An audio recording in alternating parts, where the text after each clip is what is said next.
Some remember it as the prelude to World War II, the first battleground against the oppression of fascism. Others remember it as a social revolution, when the working class found empowerment to destroy the capitalist and traditionalist structures of society.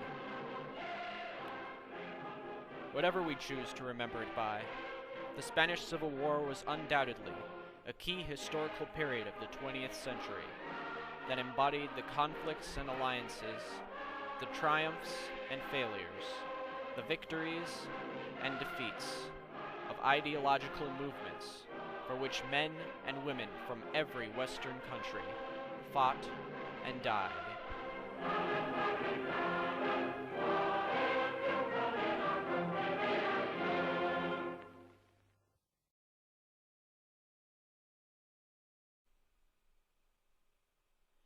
In 1931, a general election was held throughout Spain. A constitution was written, and the Second Republic was born. But Spain was relatively new to democracy, and many Spaniards were unwilling to support a republic. Right-wing extremists called for a return of the monarchy, and left-wing extremists called for a revolution. The government in Madrid struggled to maintain the country's stability, under the pressures of uncompromising delegates, and more importantly, the economic crisis. Poverty in Spain had reached an all-time high, and the landless peasants of the countryside felt it the most. 2 pesetas a day for agricultural labors, if you're lucky. Peasant families living in caves or sand pits, that is poor. That is why we need a revolution. To appease the demands of the left, the government nationalized large estates and set them up as communes. Naturally, landlords were infuriated by these changes. The left, however, did not believe the government was going far enough.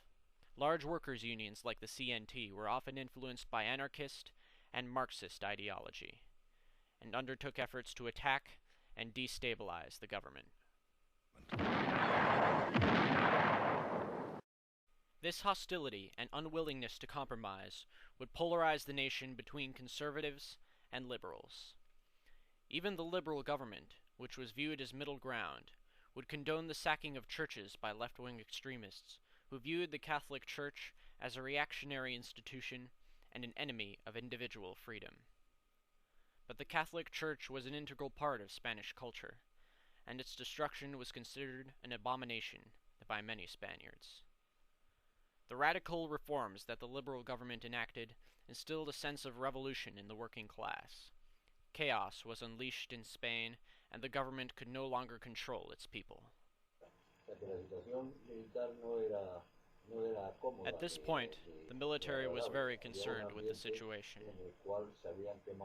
Churches had been burned, priests and nuns had been killed, people were assaulted on the streets just for wearing a tie or calling themselves capitalists.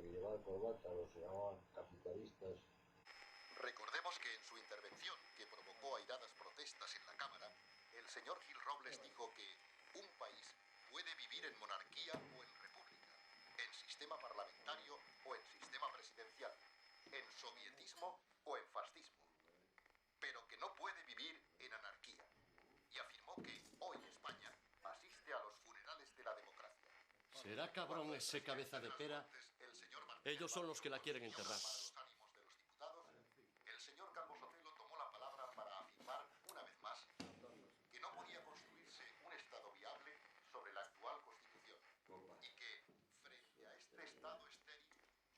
La República podrá con todo. Que administre la justicia económica. A este Estado le llaman muchos Estado fascista. Pues si ese es el Estado fascista, yo que no podría de ese Estado.